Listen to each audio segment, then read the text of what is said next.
right?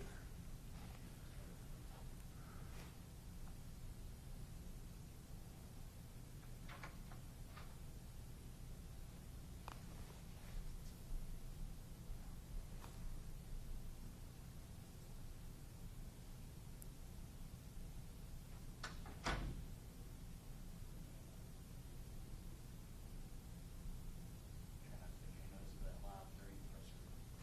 I'll keep it off. And when question time comes. I'll pop it on. Yeah.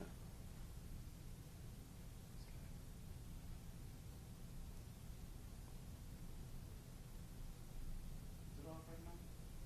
Yes. You sure? No, it's on. I'm sure not.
Good afternoon. I'm here with Illinois National Guard Brigadier General Richard Neely, Illinois State Police Lieutenant Colonel David Byrd, and Illinois State Police Lieutenant Colonel Margaret McGreal to provide an update on our state support for communities across Illinois. Yesterday into today, 375 members of the Illinois National Guard joined local law enforcement in Chicago to assist with street closures. We implemented stringent parameters on their mission and use of force, including no interference with peaceful protesters expressing their First Amendment rights. Since that deployment, we have received additional reports of escalating situations and requests for assistance from communities around the state. We have now called up an additional 250 members of the Illinois National Guard to be ready to assist other cities across the state that have faced a surge of destructive action, notably looting, over the last 24 hours. Again, our role is to support the response led by local law enforcement and municipalities. We are working with local leaders and law enforcement to meet their requests for assistance to the greatest extent possible. An additional 300 Illinois State Police troopers are also coming online today into tonight to help keep our communities outside Chicago safe, with a focus on preventative measures and supporting local law enforcement where departments are running thin. The State Emergency Operations Center in Springfield is monitoring requests from local governments and around the state. Individuals from Illinois Emergency Management Agency and various mutual aid networks are on standby to assist. Illinois State Police Director Brendan Kelly will provide a live update from the Blue Room at the Capitol in Springfield at 5:30 p.m. today with more details on our statewide response. To bolster this response and give us greater flexibility, I have today issued a disaster proclamation for Cook, Champaign, DuPage, Kane, Kendall, Madison, Macon, Sangamon, and Will counties to coordinate state agencies and resources as we work to assist local governments with their disaster response and recovery operations. It is difficult to put into words the damage that has happened to our communities over the weekend, because there are small businesses and lives and jobs and public property to think of. A difficult second rebuilding to ask of people on top of the pandemic-induced economic strife that we're living in. 40 million people are unemployed in this country. In time, property can be rebuilt, but the pain will fall disproportionately on the backs of our small business owners, our working families, and our communities of color, and it has to stop. We have to take care of our people. And for that reason, we will continue to flexibly deploy Illinois State Police and the National Guard strategically as we work with the dual purpose of protecting Illinoisans as well as the First Amendment rights of peaceful protesters. I know there are people in this country, including some elected officials, who will point to the looting we've seen in Chicago and across Illinois and use it to dismiss the pain and anguish and sorrow of the moment. Let me be clear. We cannot allow those who have taken advantage of this moment to loot and smash to also steal the voices of those expressing a need for real, meaningful change. That will not be our story here in Illinois, because this anger doesn't come out of nowhere.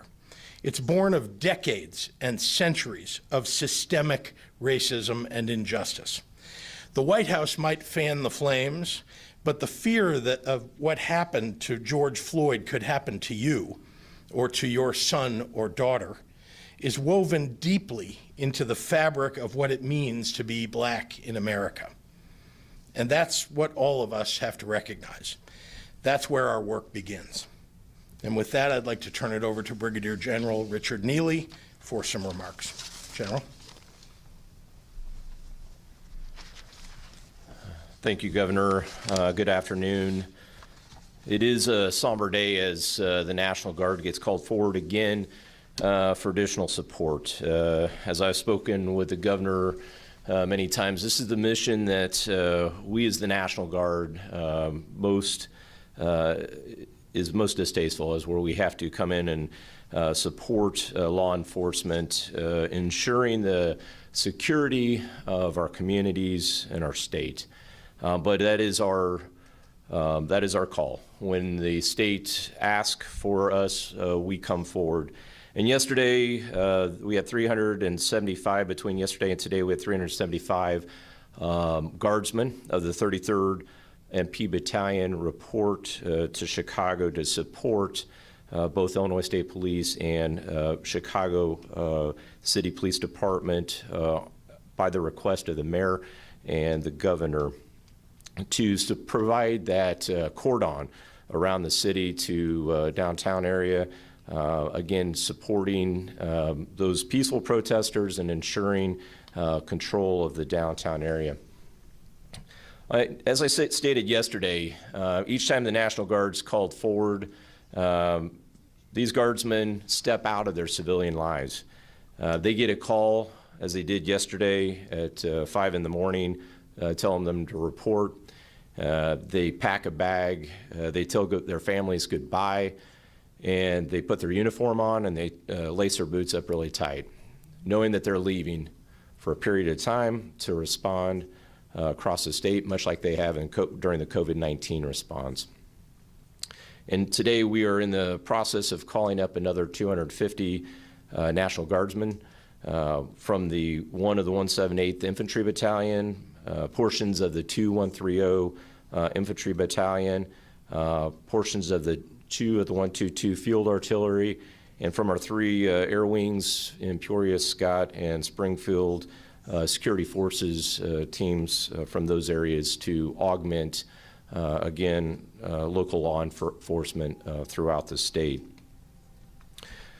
2 of those units, the 1 of the 178 Infantry Battalion and the 2 of the 130, should sound very familiar, as these units, one just had a majority of that unit deploy overseas to Afghanistan, and the other just recently returned. The 1 of the 178 Infantry Battalion here in the Chicagoland area has a proud heritage and lineage back to the 8th Regiment, back being the first African-American battalion in the military. And it's that unit that will respond to its local area, to its neighbors, to keep the peace in our community.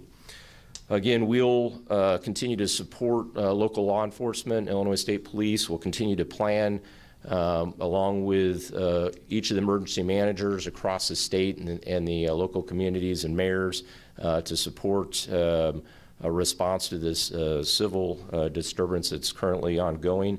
And I'd echo the governor's call for peace.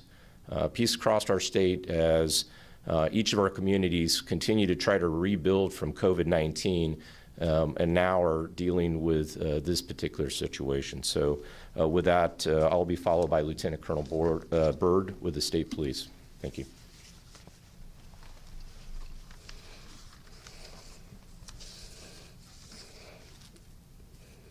Thank you, General Neely. Good afternoon. I'm Lieutenant Colonel David Byrd, Assistant Deputy Director of the Illinois State Police. The actions that contributed to the death of Mr. George Floyd is against the values of integrity, service, and pride that the men and the women of the Illinois State Police hold so dearly. On a personal note, I would like to say that as a black man, that the tragic death and total disregard for life in regard to Mr. George Floyd has hurt me extremely. As a law enforcement officer, I am ashamed that this type of lawful act that occurred on that day towards Mr. George Floyd by one of a law enforcement officer a profession that I hold dearly, has also hurt me extremely. The ISP supports the peaceful protests that are occurring across the nation and across the state of Illinois from members of our communities who want their voices heard. We're also committed to protecting the fundamental rights of life and property. Over the course of the past few days, the ISP has been working in conjunction with the Chicago Police Department, Illinois Law Enforcement Alarm System, ILEAS, the Illinois National Guard, and the Illinois Department of Transportation, IDOT, to ensure that the safety of the public is a first priority. Over the weekend and into today, the ISP has proudly assisted our various law enforcement partners across the state who also share our mission of public safety, including the Chicago Police Department, Aurora Police Department, Downers Grove Police Department, Oak Lawn Police Department, North Riverside Police Department, Evergreen Park Police Department, Joliet Police Department, Calumet City, Lansing Police Department, Rochelle Police Department, Rockford Police Department, Freeport Police Department, Champaign Police Department, Carbondale Police Department, and a host of other local police departments. We remain committed to ensuring the lives and the rights of Illinoisans are protected, and due to this, the ISP will be bringing in additional officers from outside the ISP divisions of patrol from our various other divisions, including Division of Justice Services, Division of Criminal Investigation, Division of Forensic Services, and the Division of Internal Investigation, to name a few, to support this mission. I would like to thank our troopers across the state for their hard work, their willingness to help, and for the professionalism that they displayed not only over the weekend, but each time they put on their uniforms. I would like to end by urging the public across this great state to express their voice in a peaceful, nonviolent manner. We are listening. Right now, I want to bring Governor Pritzker back to the podium for questions. Thank you very much, Governor. Happy to take any questions from members of the media. Governor, good afternoon.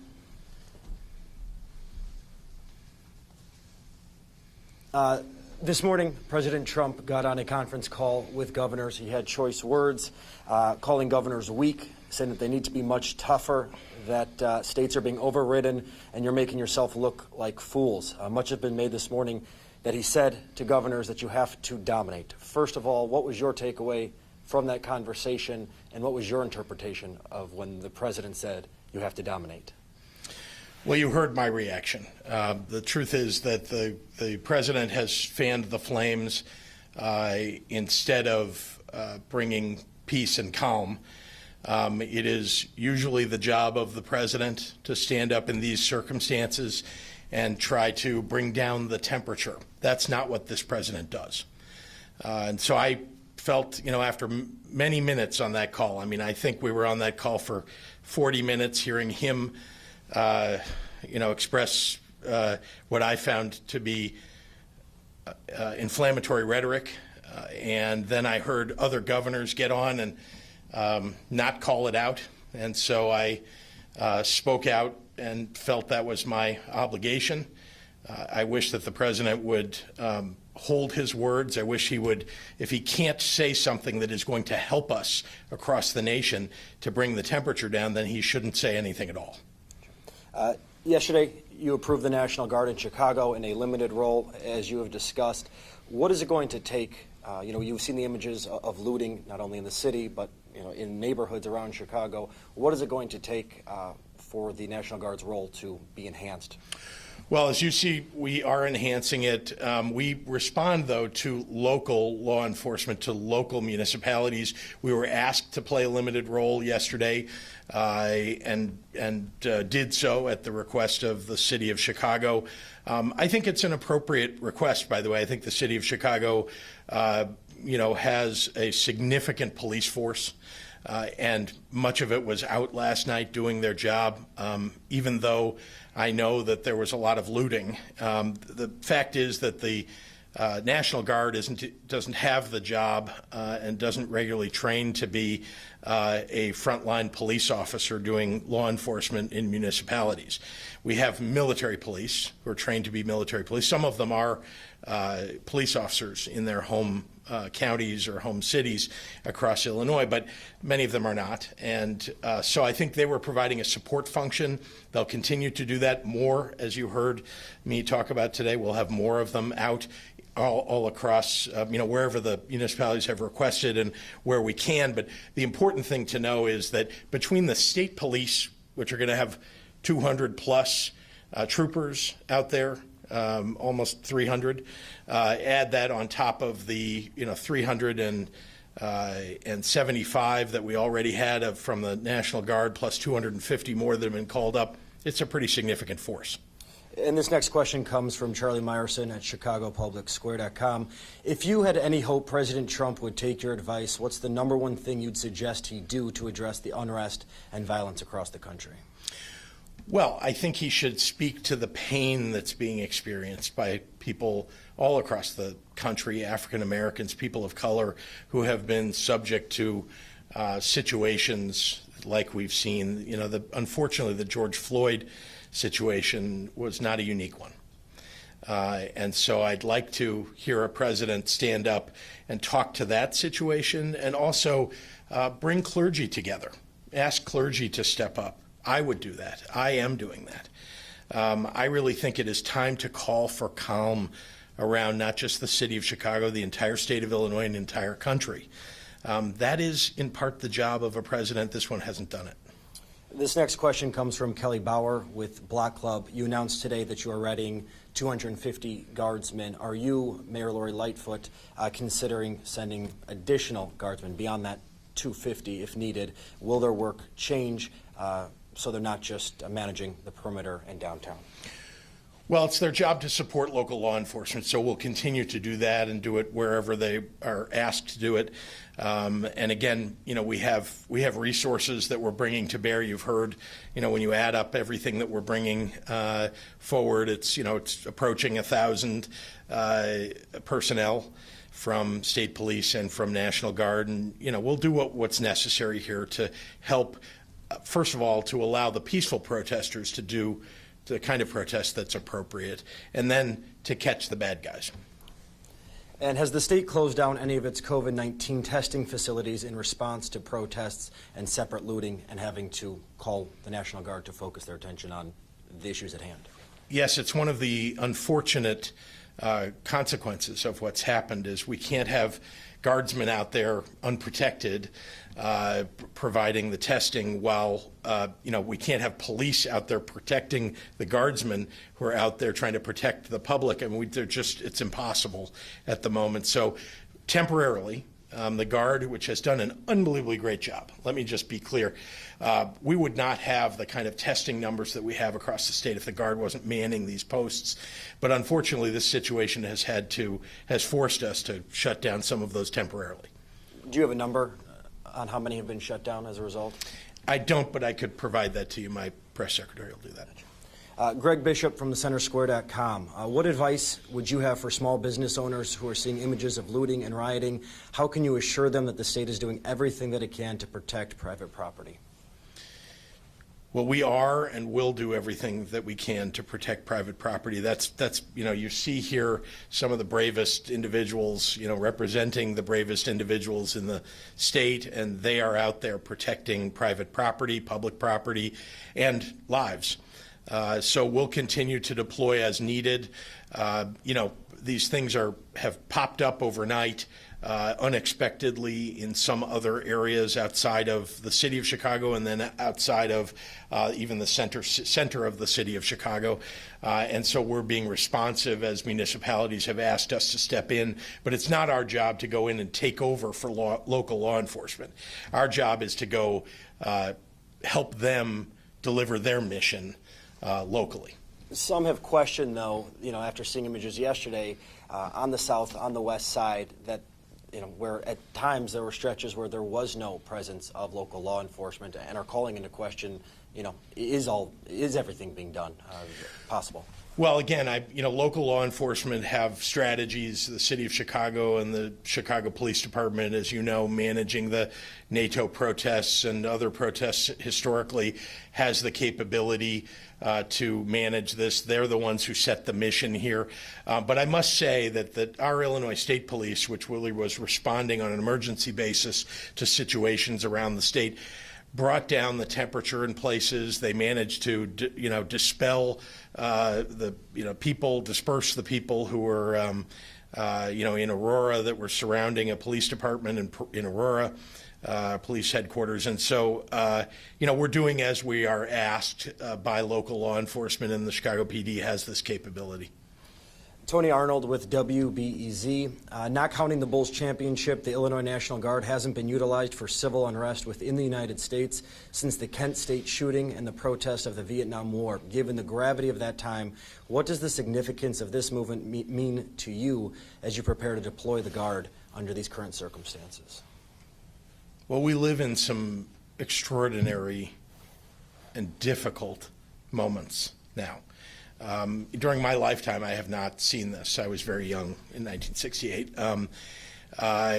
What I can say is that this has something to do about leadership in the nation. When you don't have national leaders who are bringing down the temperature in situations like this, it tends to fan the flames. Look at the words that the president has put out on Twitter. Look at the words that he says. He talks about total domination. I don't want to dominate peaceful protesters who have legitimate grievances. I do want us to put down the situations of people destroying property or violent behavior. And so I just, to me, this is extraordinarily unusual. And having said that, we will meet the challenge. And we have the capability to meet the challenge. The people of Illinois have the capability. And again, I would ask for people to step up and call for calm and peace in our streets. It is time really for people all across our state, and particularly for our faith leaders, to step up and remind us who we are. I am doing it every day, but I think it's very important coming from the various faiths that are represented across the state. This comes from Jim Leach with WMAY. I think you touched on this with the announcement of your disaster proclamation and the counties that are touched. But have you asked for or given any consideration to mobilizing the National Guard for downstate communities that have been hit by concerns about protests turning violent? We are being responsive to those municipalities and communities, as I mentioned earlier.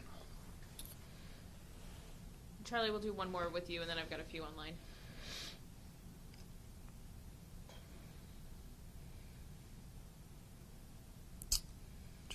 And the Tribune asking, again, I do believe you have touched it, but several Chicago aldermen, they're calling for 3,000 members of the National Guard to be deployed to the south and west sides of Chicago because of all of the looting in those areas. They've been critical that the Guard has been used to help secure downtown, but not the city's neighborhoods. What is your reaction to the widespread looting on the south and west sides and this request for additional members of the Guard to specifically target those areas? The looting on the south and west sides and really all over the city, not to mention the state, is abhorrent. It is certainly the obligation, that we all have to keep our communities safe. And what I would say is that it's the mission that gets set by local law enforcement that is being followed. We're providing support services, which is the appropriate thing to do. And state police have been stepping up on the front lines because they have the kind of training that's necessary to be right there on the front lines, making arrests, for example. And so you've seen we're deploying state police, significant numbers of state police, and deploying significant numbers of guardsmen and women. Thank you, Governor. Thank you. Jake Griffin at the Daily Herald. Some child care facilities were set to reopen until 11th hour guidelines from DCFS requiring stricter staffing than in phase 2 and forced them to remain closed. Why did the state enact stricter child care guidelines, and are you opening to re-examining these? We always want to make sure that we're providing child care, especially for everybody that's going back to work. And so we're open to considering changes in those guidelines. But I would point out that what we're trying to do here is to manage the challenge of keeping everybody safe, and particularly the children, these very young children. And you know that there have been connections between coronavirus and a disease that now seems to infect children. And so we're trying to, do our best to manage small groups, but within larger contexts of opening those larger child care centers. Dave Dahl at WTAX. Governor, how does it help Illinois for you to call out the president as you did today? Well, I think there are two things. One is I think we have to express our values. I think what I said is an expression of the values of the people of the state of Illinois. That inflaming, the kind of violence, and looting by simply calling for utter dominance of everybody, including the peaceful demonstrators, that's just one example. You saw, if when the looting starts, the shooting starts, you saw that the president said that and repeated something that comes from a racist past in the United States. So I think it's an important thing to call out the values of the people of Illinois at an appropriate moment.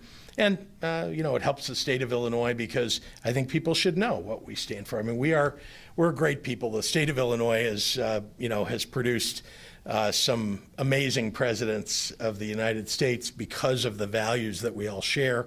And so I'm just reminding everybody that's who we are. Jamie Monks of the Tribune will be our last question. Can you expand on what the 300 state police troopers' role will be in pursuing preventative measures and assisting local law enforcement? What types of preventative measures? Maybe I should, ask Colonel Byrd to step up. Thank you. Sure. Thank you, Governor. As far as the additional personnel that the state police will be providing, we have several missions that we have identified that we're going to use those additional personnel for. So, of course, we already have our crowd control aspect, and we've been using that for the last 3 days. And they have been doing an amazing job. We have a need from local law enforcement, local municipalities, for assistance with traffic control. They are requesting us for those type of details. We also are going to be using our officers to do just some of the calls for service that we have right now within the city. We have been inundated with calls of service, so those extra personnel will help us there. There are investigative components that we're going to be using our additional officers for as well. So there are several different missions that we do have identified in place, and we will be using those additional officers for all of those. I just wanna, Go ahead. sorry, I want to add something important, if I may. There is an enormous amount of coordination that is going on between law enforcement at the federal, state, and local level, and I'm really proud of that fact. I was on a call earlier today with federal officials, with our state officials, with our National Guard. We are getting briefings from the city of Chicago and briefing them on our capabilities and what we can do to be helpful. So I just wanted to point out that the state police, which has the ability to rapidly to respond where there's a need, the coordination that's going on between all of these levels of government and in particular law enforcement is really spectacular. This will be our last one. Sorry, I Yep. forgot Hannah. From the Daily Line. Governor, what do you plan to do with your disaster orders for these counties? What executive orders will you issue? Will you release funds via EO to help rebuild businesses? What else can you do to provide security through an EO? How long will the disaster orders last? Should a large relief package be considered legislatively? Well, that's an awful lot leading down a road that we haven't yet gone down. I think what we're trying to do again is to operate flexibly, and that's what a disaster proclamation allows us to do in these circumstances. But it is limited right now to simply law enforcement and being responsive to the needs of those counties, without having to deal with a lot of red tape when you need to, move quickly within minutes or hours to help local law enforcement. All right, thank you, everyone. Yeah, thank you.